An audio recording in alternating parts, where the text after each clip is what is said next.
ছেলে মেয়ে বড় আলেম হওয়ার দরকার নাই। আপনি আপনার ছেলে মেয়েদেরকে নুরানিতে ক্লাস 3 পর্যন্ত পড়ান।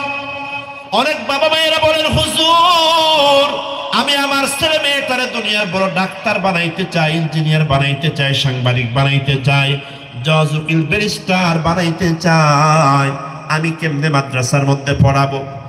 যারা এই কথা বলেন আমি তাদেরকে বলি, আমরা তো বলি না এই যে সবাই বড় বড় আলেম বানায় ফেলেন, সবাই বড় বড় হাফেজ বানায় ফেলেন, এটা বলিও নাই, দরকারও নাই।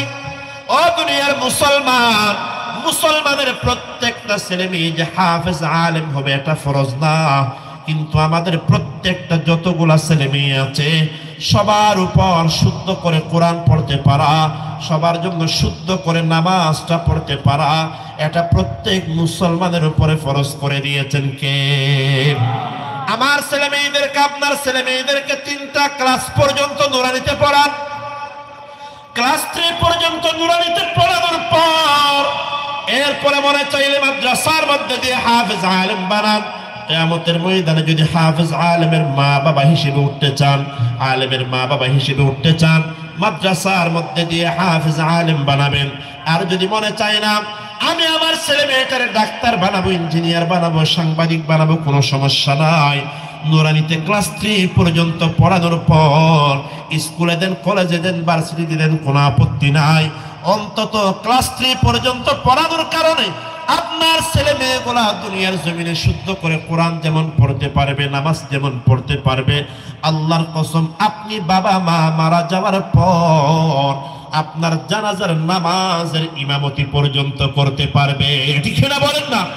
শুধু তাই না, মুসলমান কয়েকটা বছর যদি নুরানি মাদ্রাসার মধ্যে পড়াইতে পারেন, এরপর আপনার ছেলে মেয়ে দুনিয়ার যত বড় ডাক্তার, ইঞ্জিনিয়ার, সাংবাদিক, জজ উকিল ব্যারিস্টার হোক না কেন, নুরানিতে কয়েকটা বছর পড়ানোর বরকতে আপনার ছেলে মেয়েগুলা জীবনেও নাস্তিকদের দালালি করবে না ইনশাআল্লাহ। ঠিক না বলেন না? এই জন্য টেকনাফের মুসলমান আজকে আমি আপনাদের মাঝে দেখতে চাই 2024 সালে গত বছর আমাদের কাদের কাদের ছেলে মেয়ে নুরানিতে পড়ছিল, একটু হাত তুলেন দেখি ভাই।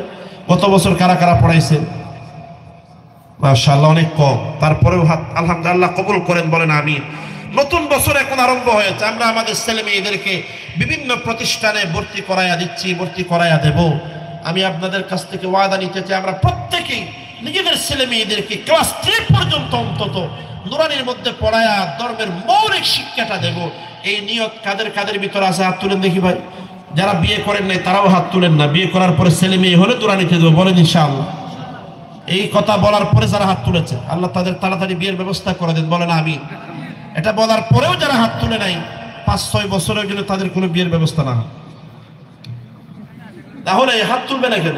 এখন আমাদের ভবিষ্যৎ প্রজন্মের ঈমান আমল ধ্বংস করার জন্য যে পরিমাণ ষড়যন্ত্র আরম্ভ হয়েছে, আমরা তো মনে করি এই ষড়যন্ত্রের বিরুদ্ধে নূহ আলাইহিস সালামের কিস্তির মতো, নৌকার মতো আমাদের ছেলে মেয়েদের ঈমান আমল রক্ষা করার অন্যতম মাধ্যম হলো নুরানি মাদ্রাসা। ঠিক কিনা বড় করে বলেন না?